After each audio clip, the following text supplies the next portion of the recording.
but we don't usually get rain this early in the season. Good air quality still, despite the fire at the refinery. And we also have, when you go inland, just touch some areas of moderate air quality.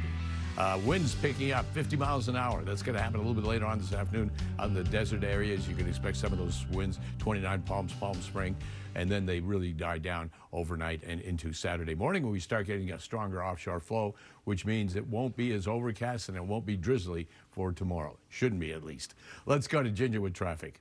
Y'all need to have the Choco Taco. My goodness, it's a big discussion for us. Hey, good morning to you guys. Good morning, everybody. So we did make the phone call to the CHP about our outstanding signaler, the only one that we have for our friends traveling through North Long Beach. The thing is, they said until further notice. I mean, the crash itself actually happened in the 2 o'clock hour. In fact, I think I was checking my phone like 2:30 in the morning. And so they issued the signaler a little bit later than that, and it is still on with some massive delays that are really starting to form, not just here, but look at that 91 freeway. So the actual crash taking place, 91 West, 710 North to the 91 West, that's all closed. Now, for our friends traveling through areas of Burbank, 5 southbound side out Western Avenue, they're going with a wreck that's sitting in the left lane, and you can tell the drive is already loading up here. But that 134, I don't think it's that bad, actually. And even the 5 heading north is a pretty good ride. It's just that area where the 5 and the 14 freeways meet could be a little bit tough because of some rain that had moved through that area. And that rain, when it was there, was pretty heavy. All right, I'll send it back to you.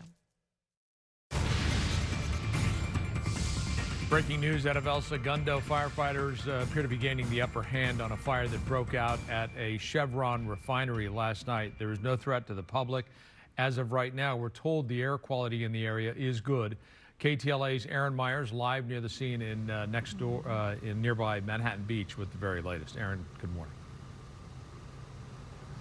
Good morning, Frank. Things are looking a lot better this morning, but it was scary for residents last night. Some told us that they heard this explosion, their homes even shook, and then when they came outside, they saw huge flames coming from the refinery. But you can see right now behind me, no flames. We have not seen any for about the last hour or so. They are still putting water onto the area where the fire broke out, though. We are at Pacific and 35th, so you can get a good view of what it looks like right now. But last night, we'll go ahead and show you what a difference several hours have made. Video posted on social media shows heavy fire coming from the Chevron refinery, which is located on the 300 block of West El Segundo Boulevard. Now, this was around 9:30 last night, flames burning high into the sky. Now, the fire was large enough that Pepperdine University reported that flames were visible from their main campus in Malibu, which is more than 20 miles away. Residents near the refinery talked about what they saw and heard in those initial moments, some even leaving their homes. It was just startling. I walked up the block and the flames were so high that I actually thought embers were flying over towards our house, which they weren't. It was perfectly fine. It was just really nerve-wracking. I haven't slept.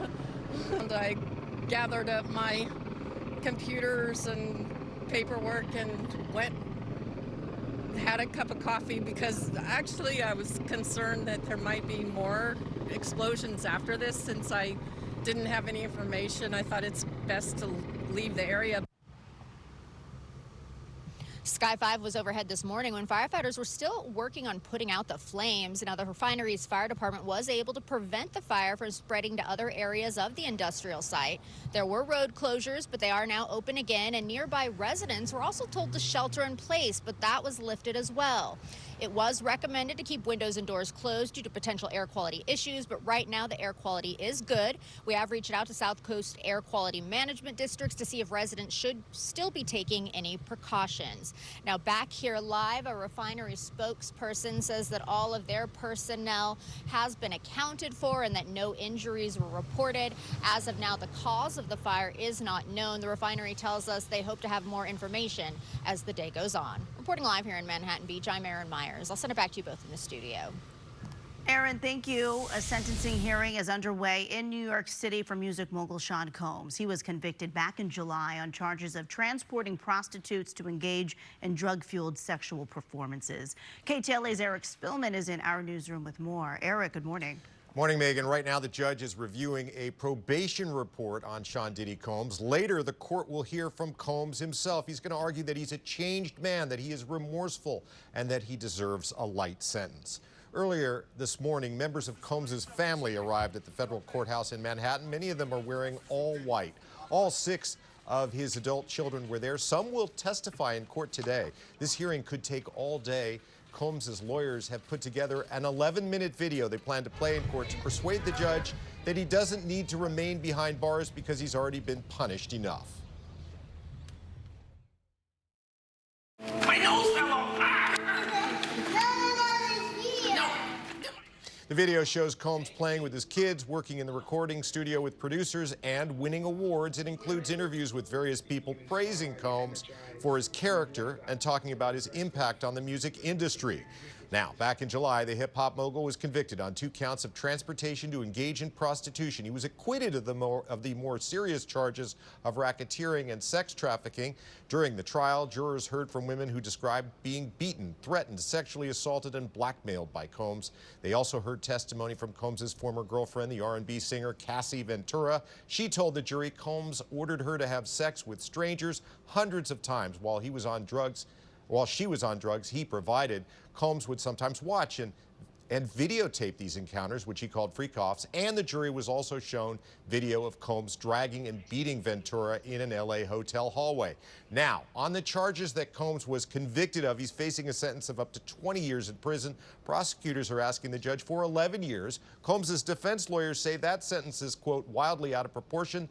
They want just 14 months. And if the judge agrees, because Combs has been in jail since he was arrested about a year ago, that would mean he could be freed almost immediately.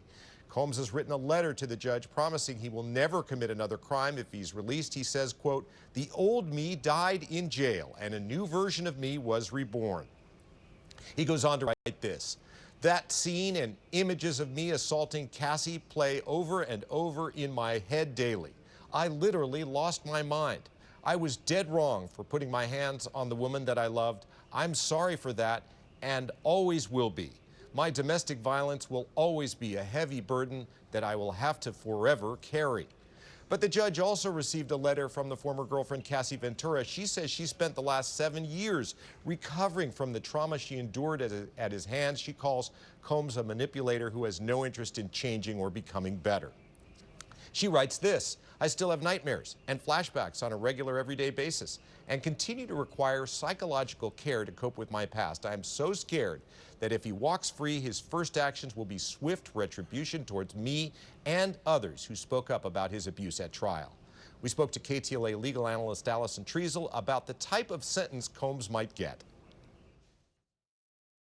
The average sentence for a case like this in federal court is 7 years. However, P. Diddy has no criminal history whatsoever. So I believe that this judge will sentence P. Diddy between 5 and 7 years in prison. All right, let's go to a live picture of the federal court building in Manhattan. Just a few moments ago, we heard that the judge has decided he can consider evidence presented at trial about how violent Combs was, even if that evidence relates to charges that he was acquitted of. So that's a big loss for Combs. It likely means a tougher sentence for him. Frank? All right, Eric, we'll be watching that throughout the day. Thank you. Governor Gavin Newsom vowing to withhold billions of dollars in state funding from any university in California that signs an agreement with the Trump administration. The Trump initiative is called the Compact for Academic Excellence in Higher Education. The agreement requires universities to adhere to rules on admissions, hiring, and free speech in order to receive federal money. Governor Newsom says California will not bankroll schools that, quote, sell out their students and staff and surrender academic freedom. The agreement was sent to 9 universities this week. The only California school so far was USC. The Dodgers are set for more postseason baseball this weekend. After sweeping the Cincinnati Reds in the wild card series, our boys in blue get set to face the Philadelphia Phillies in the division series. The game times are out for the first 2 games in Philadelphia. Game 1 tomorrow, first pitch, 3:38 in the afternoon, our time. Shohei Ohtani will get the start on the mound. Game 2, Monday, 3:08, our time in the afternoon. This is a best-of-5 series. Game 3 will be back here at Dodger Stadium on Wednesday. Let's go. Could be a tight one. Oh, boy. Go. Yeah. All Yeah. fingers crossed bullpen. that the bullpen kind of gets it Yeah. together. Sage the relievers or do Yes, something, whatever it takes. Yeah. Yeah. Okay, and the weather, I think, in Philadelphia is going to be pretty good, too. I got it all. We'll see. We'll see. It was great in Cincinnati if they had to go there, but they didn't. So let's go and look at our weather forecast. Still overcast.